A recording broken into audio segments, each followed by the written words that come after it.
Môre julle, welkom by Crosstalk, waar ons die kruis neersit in ons lewe.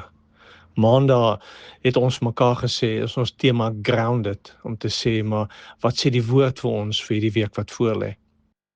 Cornel se pa het 'n knievervangingsoperasie gehad en ons is Suid-Afrika toe om vir pa Arnold te gaan help. Hy's 88 en woon al 14 jaar op sy eie na ouma se dood. En julle sal weet, as iemand so lank op sy eie woon, dan het hy sy eie manier van doen. Hy manage sy eie huisie op sy eie manier.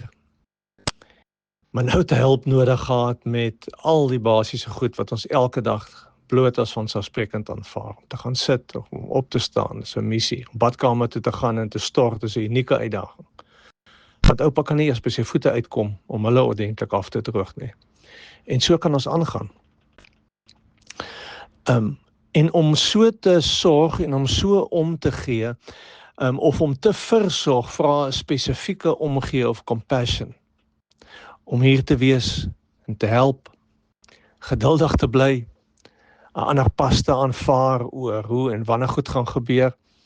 En in myself, as ek nou eerlik moet wees, sukkel ek daarmee. En tot my eie skaamte sien ek in my hoe ek selfsugtig is op my tyd en my manier van doen en my pas en my geduld wat perke het. En ek leer weer dat compassion op 'n ander plek begin as 'n taaklysie. Dis iets wat in jou hart sit.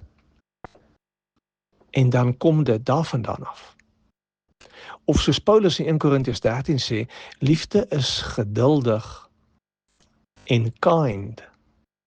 En ek staan weer in awe oor God se compassion vir ons, vir my, 'n compassion en omgee wat nooit ophou nie, wat uit 'n goeie plek kom, 'n omgee wat nie tel en boekel en ongeduldig raak nie, wat geen skade weer van selfsug saamdra nie, maar wat gee en gee, selfs tot op die punt waar God sy seun gee. 'n omgee wat maak dat Jesus die kruis vat en dit dra en homself gee. Ek is nog nie daar nie. Maar in my weet ek, daar is nie 'n ander pad en 'n ander manier nie. Maar ek glo dat hierdie compassionate God sit compassion in ons harte. Want dis waar sy koninkryk begin. En ons moet dit toelaat en dit vat en daar gaan drink en daaraan vashou. So, dankie oupa, dat waar jy nou is in jou lewe, 'n lig skyn op wat ek nog moet word en waarin ek nog moet groei. Ek hou daaraan. Mooi loop.